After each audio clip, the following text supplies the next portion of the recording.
So what's up guys? Na-miss ko kayo. This is Joel Alcazar ng Palawan Home Provider. At ngayon makakapagkwentuhan tayo saglit. Kararating lang din namin. So pag-usapan natin ngayon yung isang uri ng puno kung saan bihira lang sa mga Pilipino ang nagtatanim nito. So anong uri ito ng puno? Ito pakita ko sa inyo. So ito guys ang tinatawag na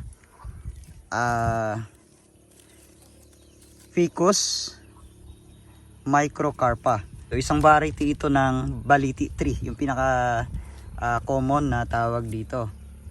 So mayroong mahigit 1,000 na variety ng baliti dito sa buong Asia, at sa Pilipinas ang pinakasikat na baliti ay yung tinatawag nilang Ficus apipites, yung malalaki yung dahon, hindi ganito.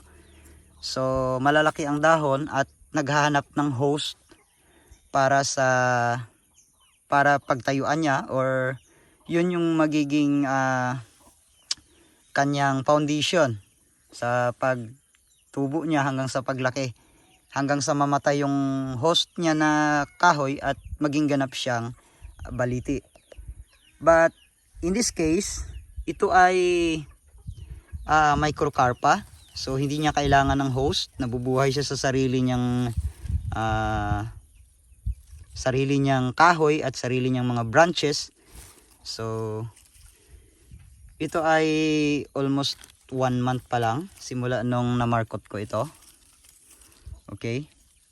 So kadalasan ng mga Pilipino guys, takot silang magtanim ng ganitong uri ng pananim. Kasi nga mayroon tayong mga superstitious na yung mga baliti ay madalas pinamumugaran ng mga masasamang elemento or inkanto or duwende or kahit ano pa. But in reality, napakagandang uri ng Ficus microcarpa para sa ating mga gardener. Pwede nating itanim ito sa gilid ng bahay, sa bakuran. Dito bago pa lang kami sa lote na to, nagpatayo na ako maliit na bahay at nakapagtanim na rin ako. So ito yung kagandahan guys, pakita ko sa inyo ito. Ito ay 6 months pa lang simula nang naitanim. Ayan. So meron din akong mga bonsai dito nakalagay sa aking maliit na tindahan. So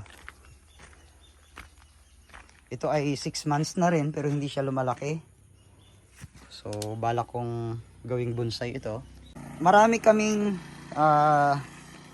experience ng mga ganitong halaman. At kung makikita mo sa screen, ito ay itinanim namin year 2004, almost 20 years. Sa isang sikat, hindi ko napapangalanan, isa sa pinakasikat na hotel dyan sa Puerto Princesa. At tingnan nyo kung gaano siya kaganda.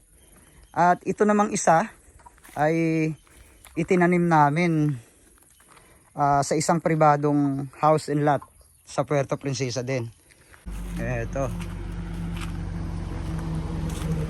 Ayan.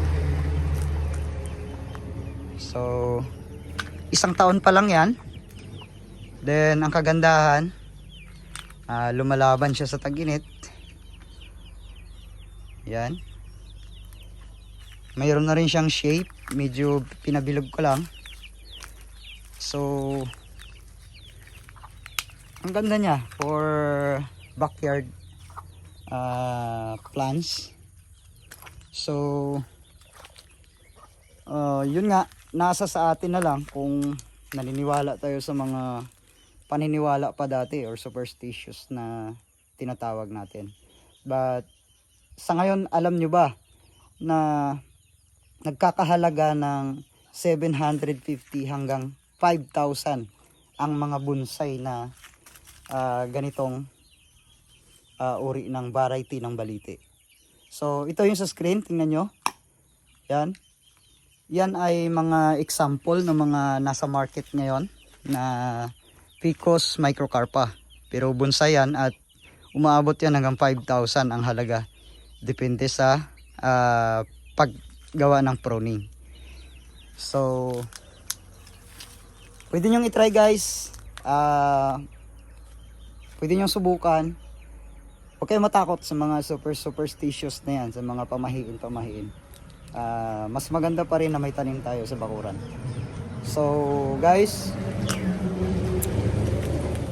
see you next video.